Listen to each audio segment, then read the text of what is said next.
Hello everyone and welcome to a video you might not have been expecting. Now, normally I am Waluigi the Master. I talk about Nintendo games, but that mostly means Mario and Mario Kart games. But lately I have been hooked on this game called Animal Crossing New Horizons. Now I get it, I'm a little late to the party, but this game was just a nominee for Game of the Year and rightfully won Family Game of the Year. I've had a blast playing it so far, so let's talk about its good things, and we shall also nitpick the bad things. Let us begin. Good thing! I was initially skeptical of how much depth there was to this game, considering it's sort of a Zen game where you control your own progress, but there really is so much to do in this game. I mean, in the first few days, I've opened a museum, I've opened a shop, I decorate the new house that I get. All a bunch of cool stuff, I would say. Bad thing. Well, part of the zen of this game is simply shaking trees. You shake a tree, get some tree branches for crafting, or some oranges for eating. Ah, inner peace. Until a frickin' wasp nest shows up. Now, you can equip your net to catch the wasps, but if you don't have the net, prepare to get stung. Now, apparently, veterans of the Animal Crossing series are used to this. But I am not a veteran of the Animal Crossing series. Good thing! There's plenty of different critters to catch in this game, and the Critterpedia app on your in-game cell phone helps you keep track of them. It feels real good whenever I catch a new creature, and I think it's interesting how some critters only show up at certain seasons and at certain points in the day. Bad thing. I just wish there was a higher drop rate for rare fish. I mean, I see a big fish swimming around the water, catch it, and then hear my villagers say, "Look, I caught a sea bass," for the 10 millionth time. I want to catch a shark for once. Oh, it's out of season. Well then. Good thing! One of the great incentives of this game is earning Nook Miles. You earn these by completing various tasks, including accidentally slingshotting a gift above a body of water. Still, don't do that. Anyway, Nook Miles can let you buy a Nook ticket and visit different islands, and that's pretty cool. Bad thing. Oh, you know that when I accidentally slingshotted a gift above a body of water, I'm speaking from experience. Like, come on, can't I rescue the gift from my water with my net or something? Also, why do I have to pole vault across the water like some Olympian? Can't my villager swim for like 2 seconds? Good thing! The visuals of this game can be absolutely gorgeous. Combine that with the calming music and you can see why people are calling this an appropriate game for the pandemic and this awful year. 2020 may have had plenty of terrible moments for me and for the world, but at least we got this game. Bad thing. Now, I said the visuals of this game can be absolutely gorgeous, but not this one. Just not this one. Good thing! This game gives you plenty of prime opportunities to earn bells, including by putting bells in a savings account, as well as planting bell trees. What seems better, 1,000 bells right now, or 3,000 bells a few days later? Exactly. The game teaches you to be smart with finances. It teaches you more valuable life lessons than actual school. Bad thing. Now, when I first opened up the shop, my first hot item for sale was a campfire. Hot items sell for double the price. And this doubled price for the campfire, it was a pathetic 60 bells. I can earn way more bells just by catching the same old fish. What's the point of crafting a campfire? Good thing! But overall, crafting is pretty cool. I mean, that campfire thing was a bad example. I have way more happier memories with real-life campfires and the CAMPFIRE song. Let's just say that. But this game gives you plenty of pretty DIY recipes to earn and make. There's seasonal ones right now involving snowflakes that are quite nice. I also constructed a cool palm tree lamp right in my room. Bad thing. But you're gonna have to spend some unnecessary time crafting or simply buying new tools. I've had to construct plenty of new flimsy fishing rods, nets, shovels, etc. It's always a sad moment when I hear my villagers say, "Thank you for your service, faithful flimsy fishing rod." They are flimsy, they're gone too soon. Good thing! There truly is a lot of usage for your shovel, whether it be digging money out of the ground, digging clams out of the sand to use as fish bait, or to dig rocks to gain iron nuggets. Your shovel is a trusty companion. Bad thing.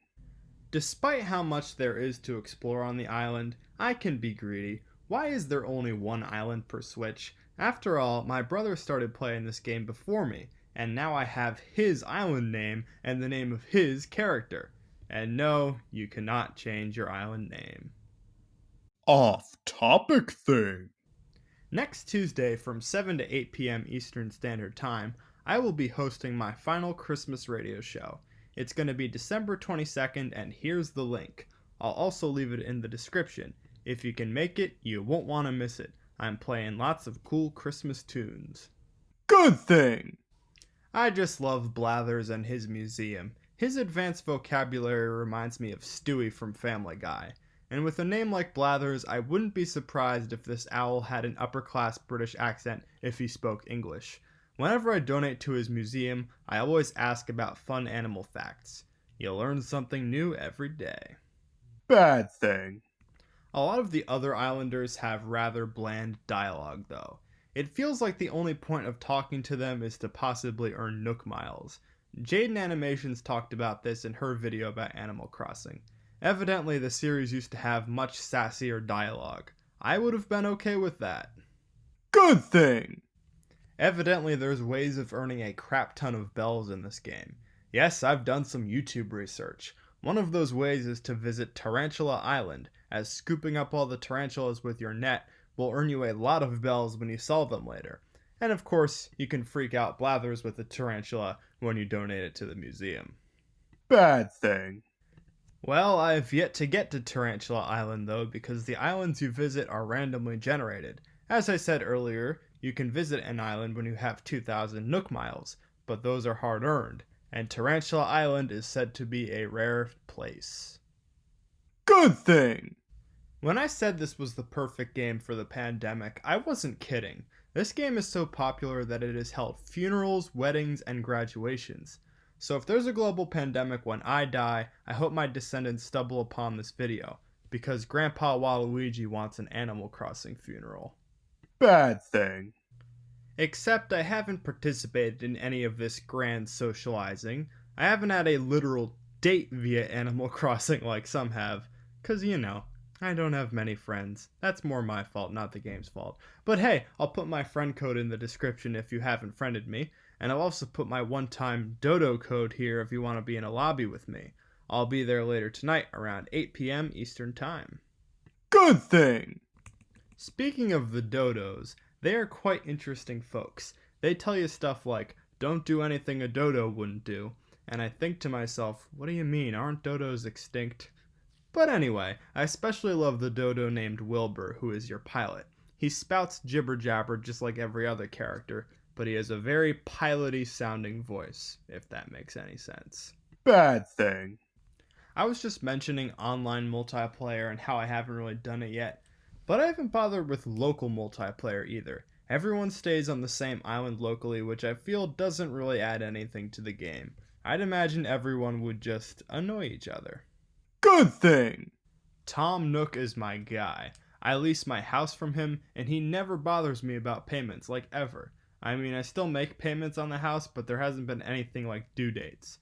Oh, if only the Animal Crossing world was the real-life world. Bad thing.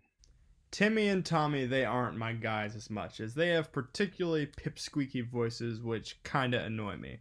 I feel like they take too long with dialogue when usually I'm just at this shop to sell my unwanted fish. I just want to get it over with. Good thing. If you eat fruits, then you can shovel up trees just based on raw strength. I wish that in real life I could just eat an orange and gain that ability. That would be pretty cool. Bad thing. But those trees take up inventory, and my inventory seems pretty limited, and that's a problem. It's a problem I can solve, as it's possible to expand it. I just haven't figured that out yet, especially when you can pick up useless weed clumps by accident. Those things just waste space. Good thing. This game is the second best-selling Switch game of all time so far. With 26 million sales, it's only second place to Mario Kart 8 Deluxe with 29 million sales. But which game has been out 3 years longer? Exactly.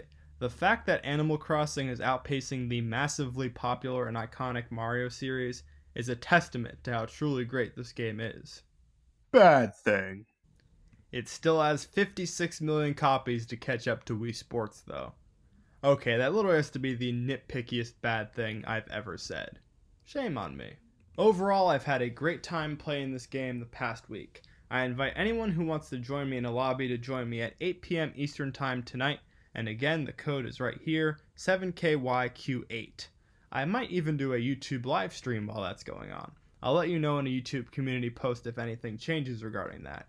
Anyway, if you have this game, what do you think are the good things and bad things? Let me know what you think in the comments. Bye bye.